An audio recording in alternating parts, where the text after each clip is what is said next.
Thank you তোমাকে এবং তোমাকে, কারণ হচ্ছে তোমাদের চ্যানেলের মাধ্যমে সেই সমস্ত মানুষের কাছে একটু মনের কথাটা পৌঁছে দিচ্ছি।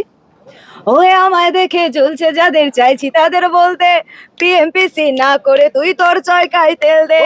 আমায় দেখে জ্বলছে যাদের, চাইছি তাদের বলতে পিএমপিসি না করে তুই তোর চরকায় তেল দে।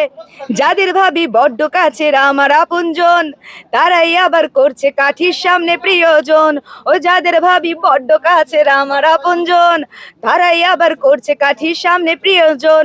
যতই করিস হিংসা তোরা, আমরা বড়ই বেপরোয়া, বর্ডার না যে যা সুখ বলছে, তোদের জ্বলছে আমাদের তাতেই চলছে, তোদের জ্বলছে আমাদের তাতেই চলছে।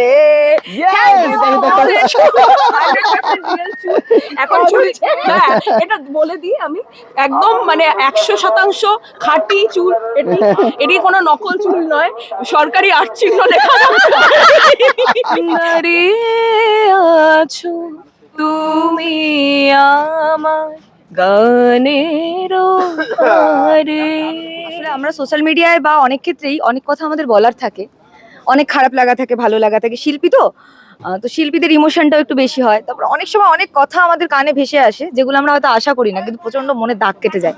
আর আমি বড্ড ঠোঁট কাটা, পটপট বলেও ফেলি, ওরও সেই রোগটা আছে, বরং ও আমায় খুব কন্ট্রোল করে, গার্জে বলতে এই চুপ বলবি না, কারণ আমি একদম ফাটাকসে বেরিয়ে যায়। তারপর আমার স্পেশালি আমার মনে হয়েছে 9 নম্বর সিন যেটা, সেটা টোটালি আমি নই, আমি একদমই সেটা নই, পুরো আমার অপোজিট একটা ক্যারেক্টার হয়ে একদম অ্যাগ্রেসিভ একটা ক্যারেক্টার, এরকম টাইপের চেঞ্জ হয়ে যাওয়াটা, সেটা টোটালি আলাদা। সেটা বলে দিলে সব ডিসক্লোজ হয়ে যাবে, সেটা বলা যাবে না, দেখতে হবে।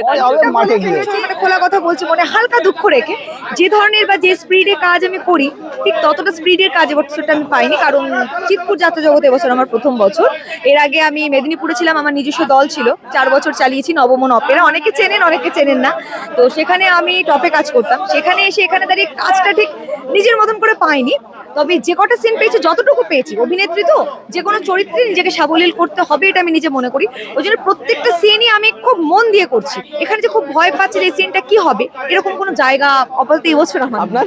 এটা অ্যাকচুয়ালি আমার 3 বছর।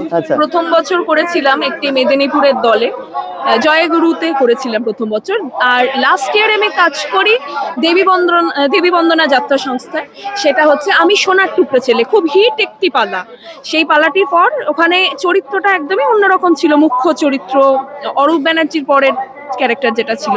তো সেটার পরে এবছর একটু অন্যরকম টাইপের ক্যারেক্টার করছি, একটু অন্যরকম। সে যারা দেখে থাকবেন তারা ভালো করেই জানবে, বুঝতে পারছেন যে এর মধ্যে একটু ক্যারেক্টারটা অন্যরকম টুইস্ট আছে।